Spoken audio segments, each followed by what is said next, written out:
Sir நான் சொல்லியிருந்தேன் அக்கு வந்து எந்த ஒரு சிம்பிளுமே இல்லை, ஏன்னா வியஞ்சனில் வந்து ஏற்கனவே ஆட் ஆகிருக்கும் அப்படின்னா. அது எப்படின்னா எல்லா வியஞ்சனுமே ஹாஃபாக தான் இருக்கும். இந்த சிம்பிள் போட்டோம்னா இதுக்கு அர்த்தம் இது வந்து பாதி சா அப்படின்னு. ஸோ இந்த வியஞ்சன்லேயே வந்து சேர்ந்துச்சுன்னா தான் என்ன வரும், சா அப்படிங்கிறது முழுமையாக வரும்.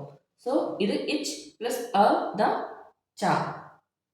புரியுதா? அதனால தான் வந்து அக்கு தனியாக எந்த ஒரு சிம்பிளுமே இல்லை, எல்லா வியஞ்சன்லையுமே இந்த வந்து சேர்ந்து தான் இருக்கும். ஸோ பாதி சா ப்ளஸ் சேர்ந்தது தான் சா.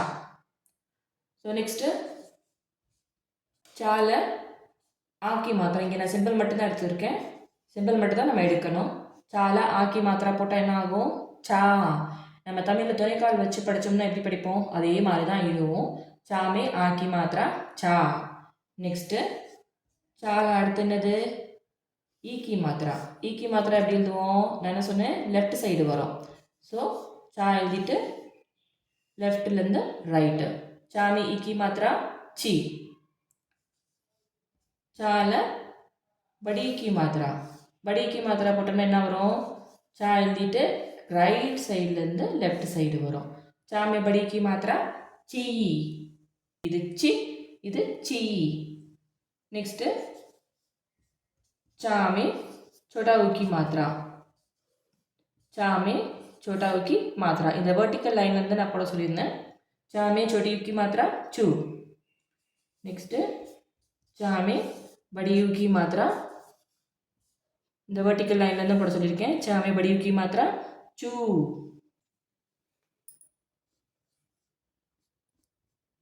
चामे री की मात्रा श्री. चामे ए की मात्रा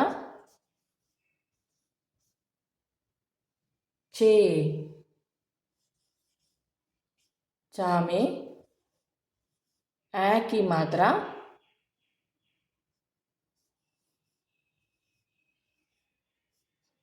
छ.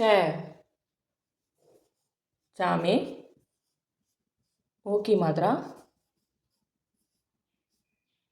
चो. चामे औ की मात्रा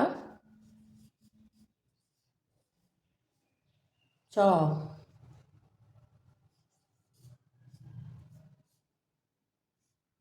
चामे अंग की मात्रा चन. चामे आहा की मात्रा